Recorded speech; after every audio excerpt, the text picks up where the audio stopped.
I'm glad to be here today and see such significant participation of experts, professionals, and diplomatic community at the World Water Day meeting and book release about Kyrgyz Republic. Topic of water is very close to Kyrgyz Republic, which has huge fresh water resources contained in vast glaciers, deep rivers, large and small lakes, and large reservoirs of groundwater.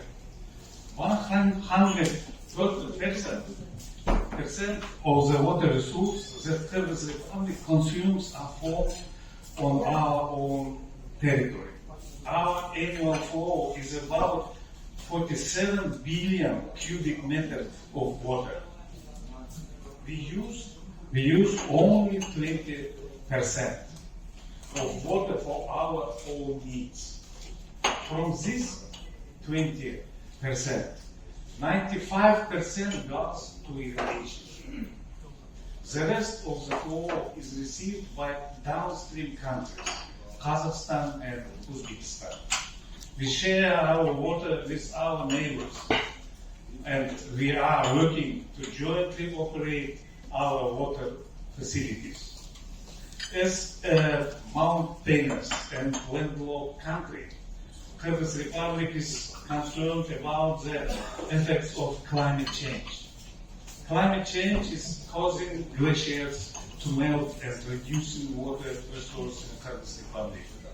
This leads to a shortage of clean water, which is fraught with land degradation and also poses a threat to the country's economy and health of people.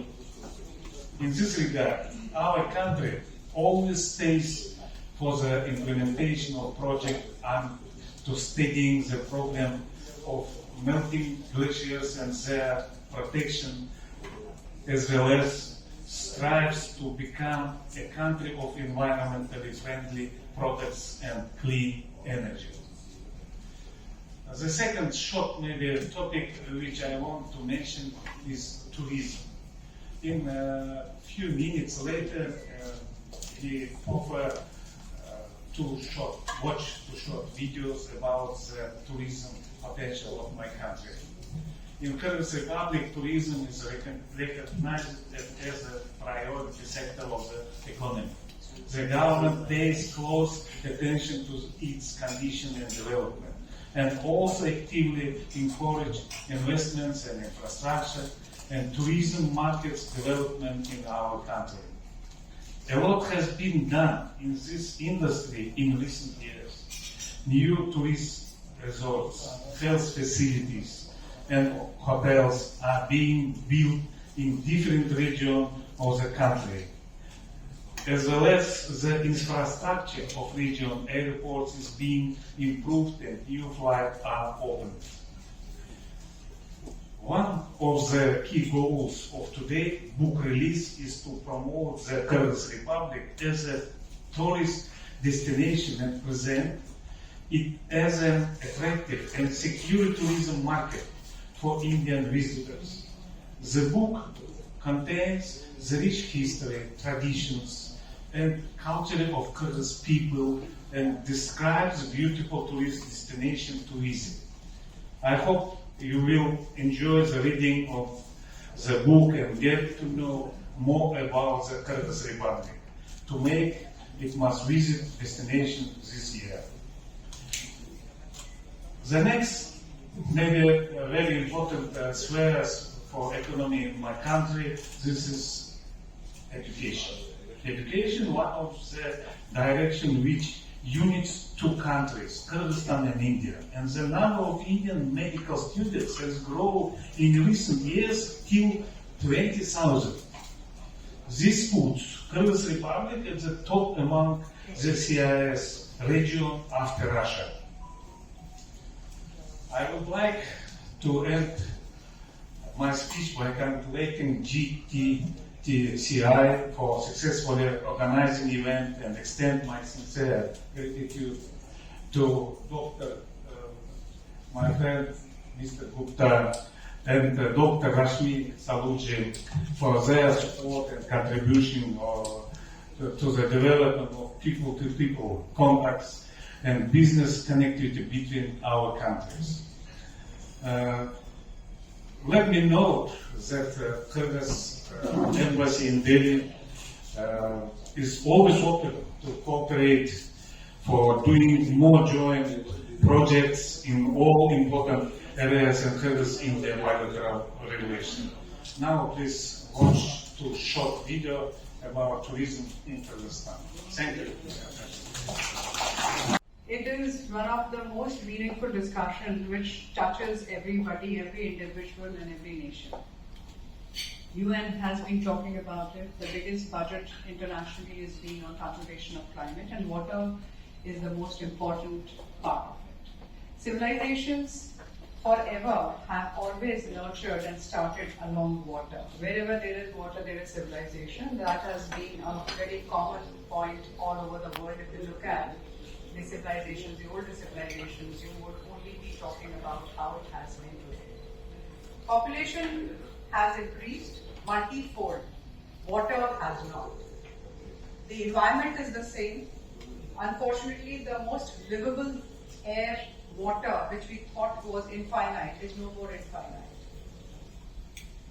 But for whatever reasons, we have not been able to either conserve the environment in which we live, water and air, but we have only not been able to utilize the same infinite environment for infinite human beings and other living organisms on Earth.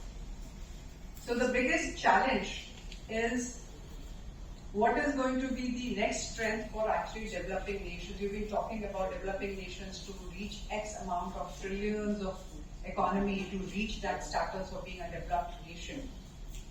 But when it is the most fundamental requirement of hygiene, sanitation, and all those things, are we able to really provide that? Is that an economy we are talking about? Is that the peace that we are talking about? Or that's the conflict that we are talking about?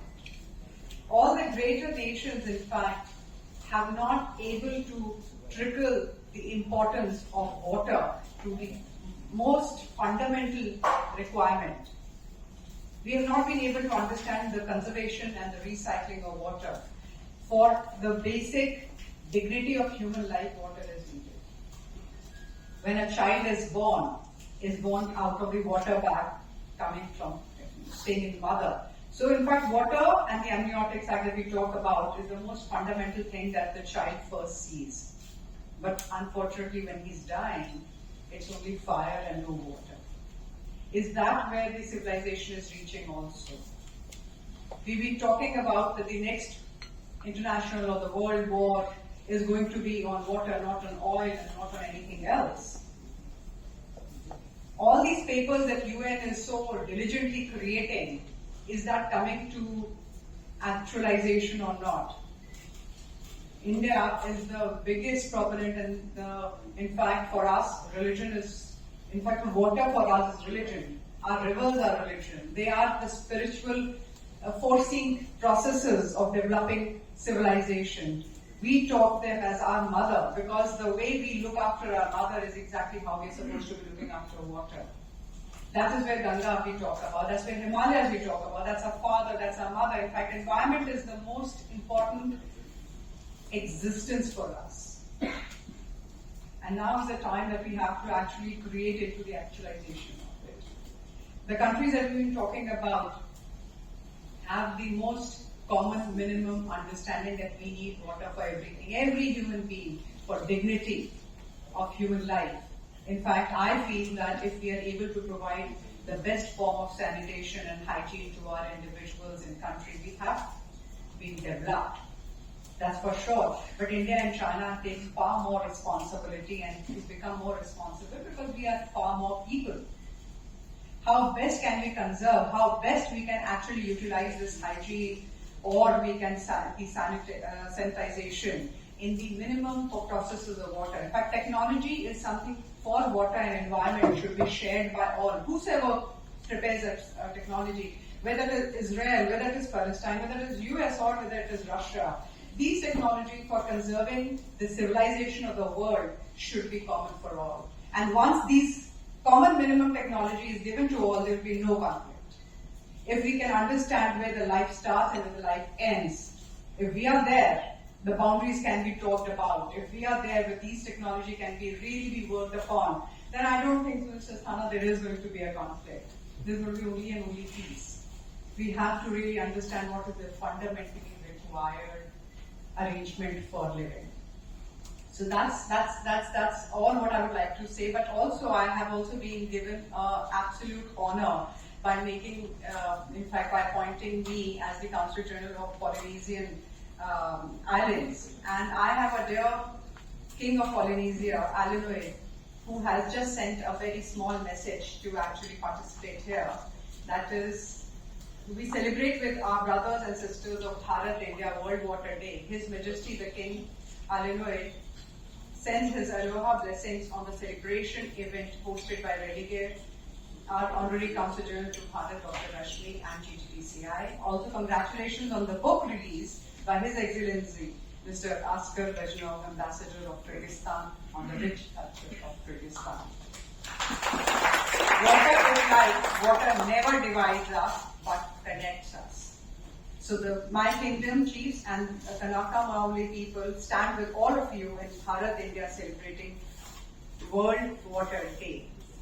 And this message has come from him for all of us. And there's a little surprise that I want to share with you, that I have our dear friend and our spouse of His Excellency, who has worked in UN for 20 years. And this has been a dear topic for her. So in fact, if Mr. Asthana would allow me to invite her and actually give her views on it, I'm sure that's going to be something which we will all cherish. And thank you.